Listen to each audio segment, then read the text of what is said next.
Uh, yeah, Silken's one of Canada's most respected Olympic athletes. She's a multi-time medal winner. She's a world champion.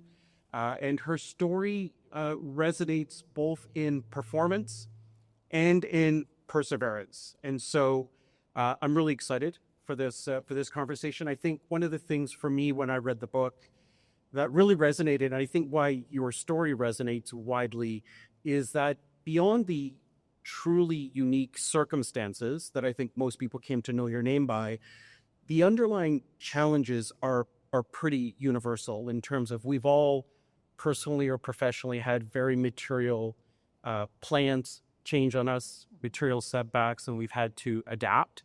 And so I think if that must be, in my mind, part of the reason why that story just connects so deeply with people.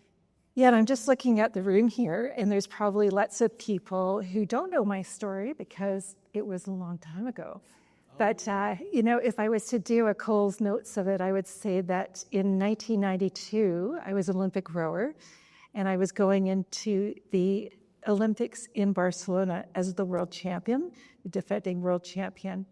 And 10 weeks before the Olympic Games, I was at a race and regatta in Germany, and I was broadsided by an immense pair that, crashed into my boat, and my boat shattered, driving like 200 pieces of wood into my right leg, shattering my ankle, shredding my muscle, doing tons of tissue damage and skin damage. And the doctors in Germany said to me, like, you're not going to row again, like, just forget about it.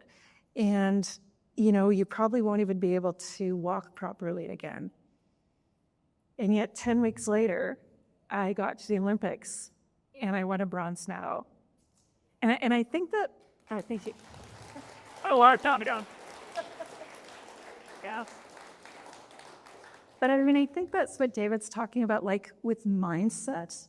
And it's something that I really recognize is part of our lives kind of always, right? Is that stuff happens. And I laugh because I remember thinking after I got through that accident and the recovery, and we could talk about that a little bit later if you want, but I remember thinking, okay, this is my big challenge. Like, I got my big challenge. It's so great. I'm 27 years old. It's over with. And I think at that point in your life, you think of challenge as a once in a while thing. And now, having done all the things that I've done in my life, as well as starting 2 charities, having a child profoundly affected with autism, just being a human, you realize that actually challenge is just as much a part of life, as those moments of accomplishment and celebration. And I think a lot of the pain that we cause ourselves is that we're always surprised. We're always surprised that things change, right? Like, no matter how predictable, if we look to the timeline, markets change. That's a shocker, right? You have this idea that, oh no, because you're in a good spot in your life and you like where you are, you're going to be there forever. And it's just not the case. So I think I've learned that what happened in 1992, although extraordinary, and you and I were talking before about, in reflection, I do recognize that it was kind of magical too, right? But it's also part of all our lives. So I'm curious how you take, or do you even consciously take that kind of performance mindset, that athlete mindset, and apply that in kind of these periods of challenge? Or is it just something that just happens for you? Do you consciously kind of try to take that same approach? Are you asking if I'm pathologically competitive? Yes. Yeah. My children have said to me that I'm the most competitive person they've ever met, but I have no awareness of that part of myself because it's just obviously so integrated. We could not play games, though, in our family, so they're I think the competitiveness, though, is something that has context for me. So if you strap a number on me, I will turn into a different person. But, I think the mindset of setting goals and, envisioning things that are quite far ahead, having fantastically unrealistic expectations of myself at times, which I've had to learn to temper, and also of the possibilities for the future. I think that is actually part of the athlete's mindset. I know a lot of people here have that mindset, right? Like, no matter how big the obstacle, you're thinking already about where you're going. And I think that's not true for everybody. A lot of people get really bogged down by looking at the challenge that's right in front of them and sort of staring at it. And it's not that helpful, is it? It's much more useful to think of your way through a challenge and not get blocked by whatever particular obstacle you're meeting right now. So I'm smiling when you talk about that competitiveness, because I was in Victoria yesterday at the Oak Bay Hotel interviewing somebody who's Cindy was joining our firm, and it reminded me of the Oak Bay teacup that you referenced in the book, where you may have embarrassed and or humiliated a mayor in a paddling teacup race. Yes. And in the book, you actually kind of wondered out loud if you should have done that. And I guess my question is, do you kind of really fully own that competitiveness now? You don't really apologize anymore, and it's just, you really embrace that it just is who you are? It's actually a complex question, because in everyday life, it's really obnoxious to be competitive all the time. You know what I mean? Like, and it's not always kind. And I think I've learned to be kinder and to sort of temper, like, kind of analyze the situation, right? If you're out mountain biking with people are not as fit or strong as you, it's like, you know what, we're out for a social rise. I don't have to like grind them into the ground, So I think I've learned context. But like I said, if you put me in the right situation, that edgy, very determined person will come out. Yeah, interesting. At one point in the book, you described that kind of that point of trauma of the accident and kind of the early days as you were in the hospital, and that kind of team was starting to rally around you, and this kind of absolute single-mindedness, belief that you were going to compete, notwithstanding what you were hearing, and you really had no tolerance for hearing anything but, and you were really focused on the outcome. And most performance folks will tell you, don't focus on outcome, you focus on process, but you were focused on outcome.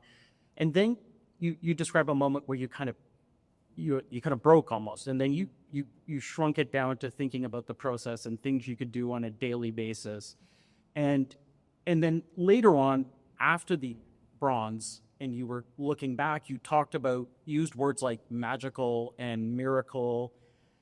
So there's kind of contradictions in there all the way through, which isn't surprising. Maybe tell us about that journey. Yeah, thanks, David. I think we can hold both things together, right? Like, so the ambition, you have to have a goal. You have to have somewhere you're going. It gives you direction, right? So we all have those in our business. We have it for our kids. We have it, for our life in general way, right? You're gonna, get a good job. You're gonna buy your first house. We've all got that going in our heads, and that's good. Like, it's a good thing. And we focus on what's in front of us in order to get there, right? So for me in 92 and many, many other times in my life, whether it's starting up a charity and, you reach these blocks where you're like, I got to renew the board. We need to somehow bring more people on the fundraising side of it. And I have a very clear vision of where it wants to go. Like right now with my mental health charity, Unsinkable, where we use the power of personal narrative to help people with their mental health, but also talk about mental health in a very normalizing the conversation kind of way. Anyhow, so they can both live together, where you're working on a specific problem, you're working on a specific challenge, but of course you're aspirational in where you want to go. In fact, I would argue that you're not going to be as effective in the process if you don't have that driver of where you're going. So you mentioned the mental health advocacy. You shared things in this book that you didn't need to share. Mm-hmm. What prompted you to do that? Well, I've spent a lot of time sharing my life in different ways. In 1992, it was all about my accident and people wanting to hear that. And I'd often get this question of did you just become that person? Were you born resilient? Were you born this determined? And the truth of it is, I got to the point where first of all, I didn't understand the answer.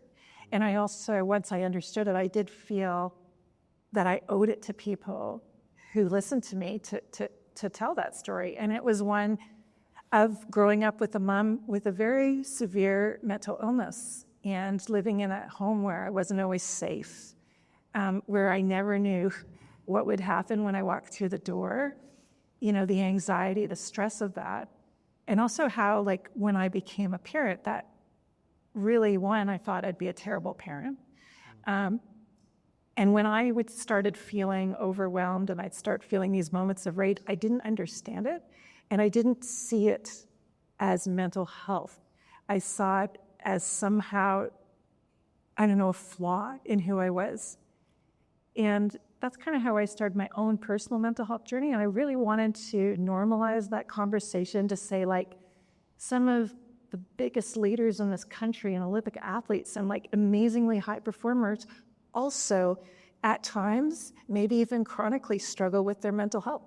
We have this dividing line between physical health and mental health. And yet, first of all, the two are interrelated. If you're having a physical health crisis, there's always a mental health component as well. But also, what the supports that are needed to maximize our mental health are very foundational things like exercise, eating regularly, sometimes medication, the same, you would if you had diabetes or something else. And, so I really felt I needed to tell this story. And I think a lot of us show up and we do have kind of this professional face, I'm a keynote speaker, I'm an Olympic athlete, I'm a podcast host. By the way, thank you very much for supporting my podcast at Bedtime. It's Selection Type. It's all these personas that we wear. And the load of that can become so detrimental to really being who we are and unleashing all that we are, our creativity, our abundance, our energy. If you're always having to be focused on what are people thinking and, I need to be this courageous athlete, positive all the time. It starts to wear you down. And I think most of us can relate to that, right? Being able to just show up authentically who we are with our clients, with our colleagues. It's so powerful. And it's it lights us. I said to you earlier, this book was not what I thought it was going to be. I really thought it would be a inspirational story of perseverance, a motivational kind of a book, and it was not. But it was for me much more about your being vulnerable and really your journey on your own identity, which was not something that I expected. And being vulnerable has risks. You obviously, took that calculated risk. What was the greatest unexpected positive surprise that came from taking that risk? Yeah, it's hard for any of us to be vulnerable, right? I remember feeling anxious just hearing that word, uncomfortable. And yet it's only through showing who we really are that we can truly connect with other people, right? And in our closest relationships, but even in those incidental relationships. And it was frightening to go out there, but I think what I was surprised at, and it was a good reminder because when I wrote the book, I'm well, everybody has stuff. Everybody's got a story. There's not one person's story that's more important than the other. But then when I actually published the book and I started talking about it, and I was wow, people really have stories. And it was very affirming to me that, and then it kind of got me interested in telling a whole bunch of stories, and that's where the Inflection Time podcast kind of was, brought about by, I want to talk to people about what they've been through and how they got through it, and where were those, moments where they could have gone left, but they went right. Oh, sorry, but just Nope. the one thing I would say is that it was like dropping a 70-kilo sack that I've been dragging my entire life. Yeah, the secrets, the shame, all the stuff that counseling really helped me let go of. But actually writing the book was probably the most liberating thing I've ever done. Amazing. You won a medal in 84, 92, 96. Oh my God, I'm feeling so old right now. I know, I'm sorry. I named it. I should have named locations. LA, Right, Barcelona, 1992, obviously. Atlanta, that would have been better. That has given you an amazing platform. You're doing a bunch of advocacy work now. Tell us about some of the advocacy work you're doing and what you're really excited about there. Mm-hmm. Well, I mean, all our lives have chapters, right? And we can get really set in I think probably one of the hardest transitions is going from an athlete where my identity was one of an athlete, and also people that you don't know see you in this moment of time, 30 years ago, 10 years ago. And so I really had to not allow myself to be limited by that construct. And I think I've always been really wanting to do things that genuinely interest me. I absolutely suck at so many things, but I'm also really, really good at a lot, very specific things.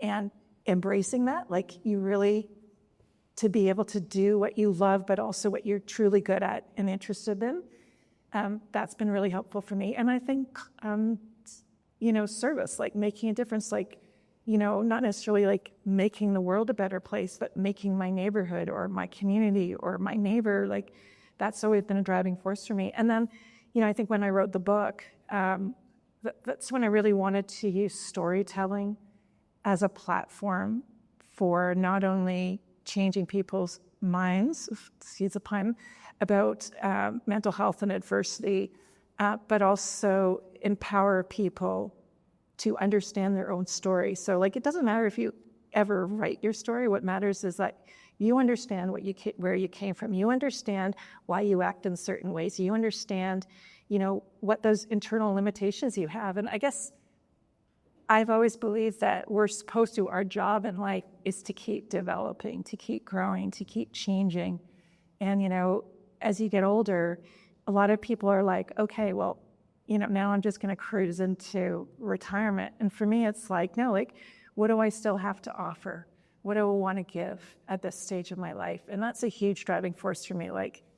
We're living in a world right now where, I don't have to say it, it can be really dark. And we're hearing so much noise from bad people. We're hearing so much noise from people who are not making a difference in a positive way in the world. And I just feel like the people who are, no matter how little it is, just kindness and standing up and saying okay, I'm not going to change the world, but I can do something.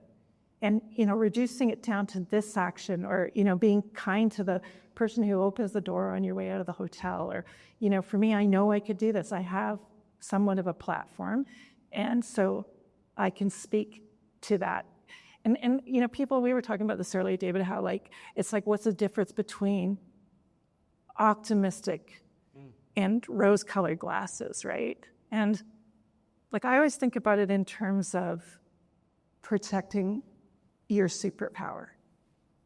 And to me, optimism is a superpower, from that place of really believing that you have a positive effect to the people around you, really believing that, the little change that you're trying to make or big change you want, that is important and it's possible. Why would you be aware of it? Why would you focus your beautiful, precious energy on getting sucked into a pit of negativity? Why not lean into the strength of actually seeing all the goodness in our lives and the people around us? And I tell you, when you start looking for it, there's way more of that than the negativity. Yeah, I can identify with that.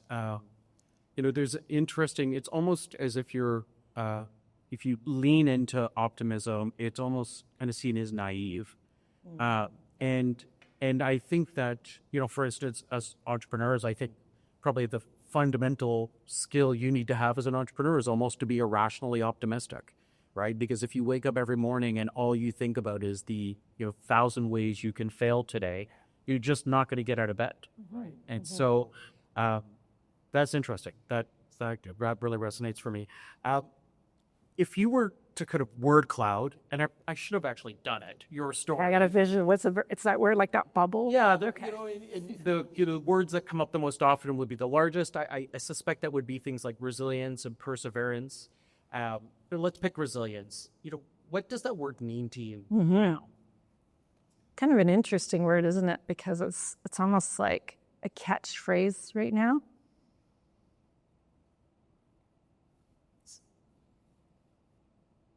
Like, I think for me, resilience is our ability to get through.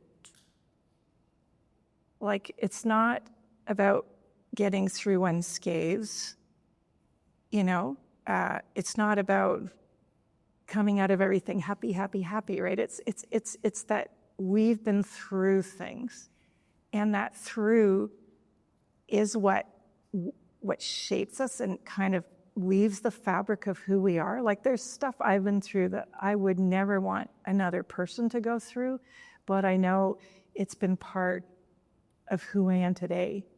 And I like who I am today, right? And I know I've been made stronger by the difficult experiences. And I think I have 4 kids. The youngest is 26, and I think they think it's going to happen instantly, right?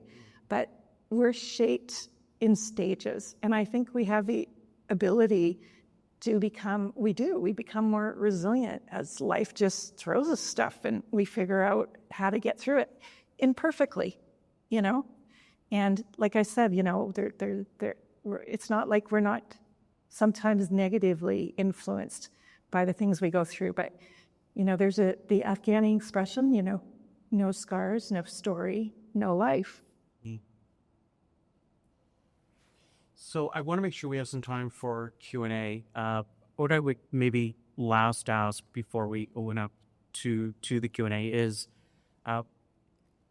as professionals, maybe as athletes in the room, and just even in our personal lives, how would you recommend applying an athlete mindset, a performance mindset? Oh, it's been so long. I probably can speak more clearly about where I am today and kind of what sport taught me. And I think that growth mindset, and that's again another buzzword, but that's like this idea that actually I am stuck right now and I had to unstuck myself. And how do I unstuck myself? What do I need to do that? And don't accept being stuck. Don't accept just flatlining in your marriage, in your relationships, in your work, because actually I don't really believe in flatlining. I think you're either going backwards or you're going forward. I think that's true of almost any relationship I can think of. And then I think the mindset of try again. And, I'm married to somebody who's an entrepreneur, and he irritates the hell out of me sometimes. Sorry. It's like he has a setback and then boom, he's up again. Boom, he's up again. I'm not that like that. I take it personally. I'm wounded. I take a while to get my confidence back. He's just a boom, boom, boom, boom. So there's room to be all of those people. And I think the reason I could talk about fear and setbacks as eloquently as I can is because I know it. I've lived in fear before. I've had crises of confidence. I'm not this person who just wakes up every day with so much confidence that I can do anything. I'm married to somebody like that, and I definitely have learned from him. But I think it's kind of a thing that we've absorbed in our culture, that people who are successful, whatever that means, are kind of infallible, and they're so optimistic, and and it's just not true, right? It's just not true. Yeah, they're searching and learning, and hopefully I always think it's taking me less time to go from failure through self-doubt to the next step. Interesting. Do we have a mic for Q&A or? No? Okay. Okay. Let's come on. Yeah, we can hear you. Please. Yeah, are there any moments in your life, if you could change them, would you? Yes or no? Oh, yeah, for sure. I think probably some of my regrets are around not doing my internal personal work earlier before I had kids. And times I just lost it on my kids and it really had nothing to do. Well, I mean, it does. You're exhausted, but it was really about me and the stuff I was holding on to. So I'd say that was regret. I also think when I think back to my athletic career, I could have had more fun with it, I mean, I had to become a different person to have as much fun living and performing and all those things. But when I look back, I was very intense and, I was really, really hard on myself. And I kind of go like, man, I didn't need to do that. Thank you. Any other You questions? have a special person, Kingston. It's your turn. All right, Kingston, you and I met earlier. Kingston's an awesome soccer player who broke his arm, 3 weeks ago? Oh, last week. Oh my gosh. He wants to make sure you hear it loud. Oh yeah, I think I will. Kingston's got good lungs. My question is, what pushed you to want to become a professional grower? Yeah, we were talking earlier, Kingston, about how there's this window of time when you're young, I think, when things kind of come to you and you're really impressionable and you're at that age, right? Like where, when I was 11, I wanted to write a book. I wanted to go to Africa and help kids who were apparently starving in Ethiopia. I wanted to go to the Olympics and I wanted to live in a house by the ocean. So random, right? But I've actually done all those things. And sometimes I didn't even remember that I wanted to do those things. So you have a dream, and we talked earlier, it's not just about having one dream. You're allowed to have more than one dream. And you don't have to tell anybody about it. Like I didn't go around going, I'm going to be an Olympic athlete, right? It's like, it's just inside you. But if you open yourself up to listening to a lot of people, I know you're at the age where maybe you don't always want to listen to adults, but there's some really cool wisdom out there when you listen to people. And then ideas will start filtering into your mind. And 20 years from now, you'll be like, oh, I wrote a book. And I remember listening to W.O. Mitchell come to our school, which is what happened to me. And that's where that seed started. So you're planting seeds right now by listening. And I know you love soccer. Don't cut out other things in your mind, right? Because there might be, on my first sport was track. I've wanted to be an Olympic runner. It didn't work out. I became a rower. So just stay flexible in your ideas of what realizing your dreams could look like. Yeah? Okay.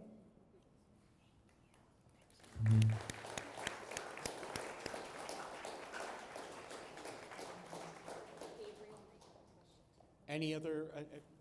Over to you.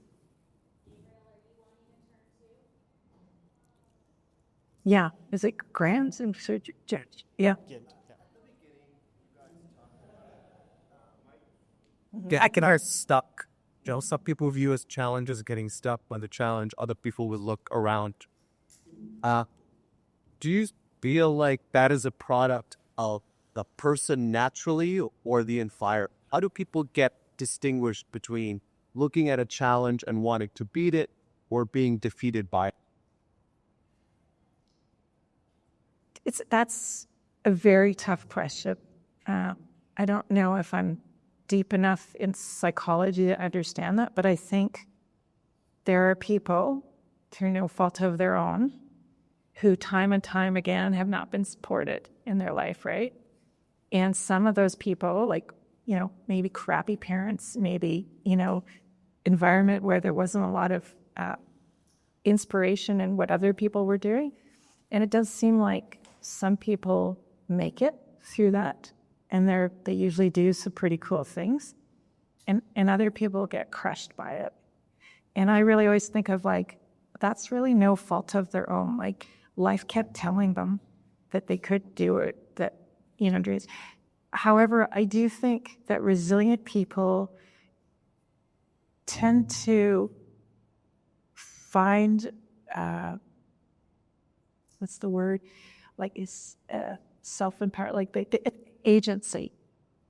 They are able to find a place where they have agency. So growing up in my house, I had no agency. That was one of the really terrible things, right? So I chose ways that I could have agency, like at one point, very unhealthy, I controlled my body, right? That was not a healthy way to have agency, but it did get me to sort of that next step. And I do think that people who can get through really difficult things, and I go back to the hospital. I've got this huge open wound. I have metal screws like through my foot, through my shin. It's gross. Like it's like I'm screwed. Excuse the pun. And then I was like, and the doctor is telling me all this stuff, and I'm having multiple surgeries, but I can lift these little tiny weights from the physio clinic, right? And I'm like lifting these weights, and I tied like a flexi band to the end of my bed, and I'm like pulling on it. And this is ridiculous. Like there's no way that was actually helping me in my training, right?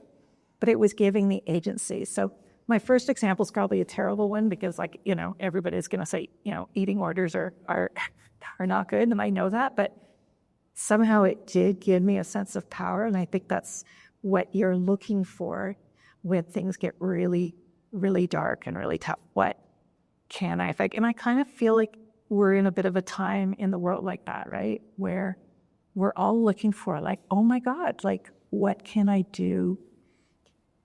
There's things we can do. They're little sometimes, but like if all of us were doing it, the whole world would be different. And that's not having rose-colored glasses, that's fact. So we get numbed and we get powerless because the problem seems so big. And so often the answer is like, just lift the dumbbell for God's sakes. That's a step. Is that? Yeah. Do we have a question for Gabriel? I heard Gabriel's. He's okay. How are we? Silly, you ever been mad with your sister?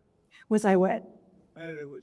Yeah, I mean, that's a funny story because my sister was also an Olympic rower and she was older than me. She was almost 4 years older. And in the 84 Olympic trials way in Victoria, like she's a better rower than me. Like she was stronger, she was, physically had better technique and stuff.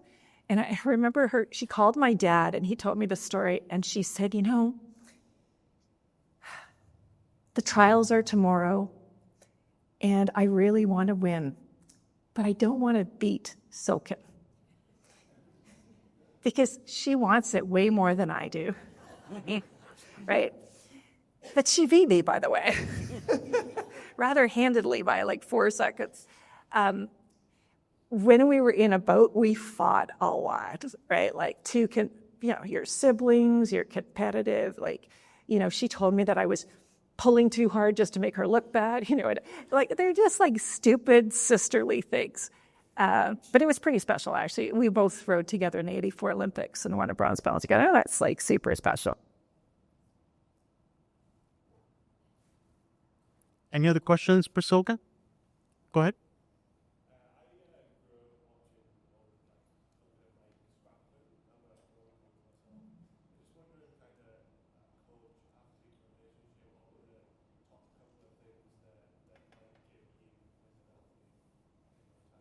Mm-hmm.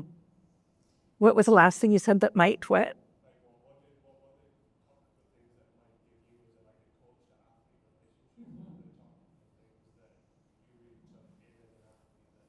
Yeah. Well, it's a good question because a lot of us in the room lead people, right? And with Mike Sprocklin was,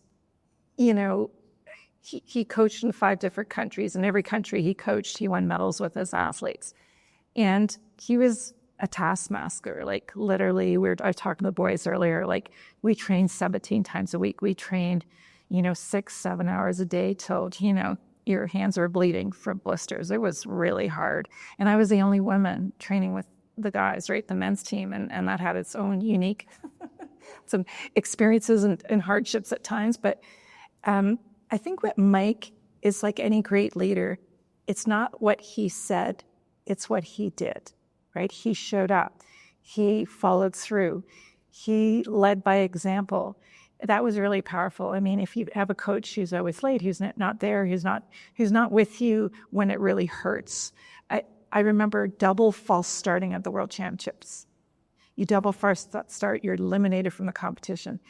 And he came to the dock and he had no reprimand for me. He was just like picking my abors, gave me a big hug. Like he knew that I was going to be way harder on myself than anybody could be on me, right? And so it's like that willingness to stand behind your athlete, to stand behind your team, even when that member really screws up, they make a mistake. And I think those things that never leave you, and that's why he was truly inspiring. And then I think the other thing is, like we talked about earlier, is belief, right? Like he believed in us. He believed we could do it. We were just a ragtag team, 7th, 8th, 9th in the world at that time. And within like a year and a half, we had all won world championship medals. And a lot was his leadership. And the other thing I would say is his thoroughness. Like not a stone was left unturned. And we know this as entrepreneurs, right? Like you've got to be super thorough in your work in order to get the results you want. Thank you. You mentioned earlier you're writing another book. Is there anything you want to share about that? I'd love to. It's been almost 10 years since I wrote this book. And I think, when that book was published, I was so terrified about the reaction and all that stuff. But this next book's called The Slow Return, A Journey Back to Self. And it's just, I think, the journey of like really coming back to what is most important to you. It's about aging. It's about fear. It's about love, all the things that really matter, I think, in my life. And the struggle to move beyond identity and to sort of evolve in our identity. And I think that's something that we all in our own ways come to, whether it's aging and realizing like, yeah, we're entering that next stage of life and, let's embrace it. Whether, it's going from being a mother to not having little kids anymore, this whole transitions. And for me, it's been about really fully being who I am every minute of every day and kind of how I got there. Lovely. On behalf of everyone here in the room and everyone online, just want to say thank you for joining us, sharing your perspective, your stories. It was a real treat. Thank you.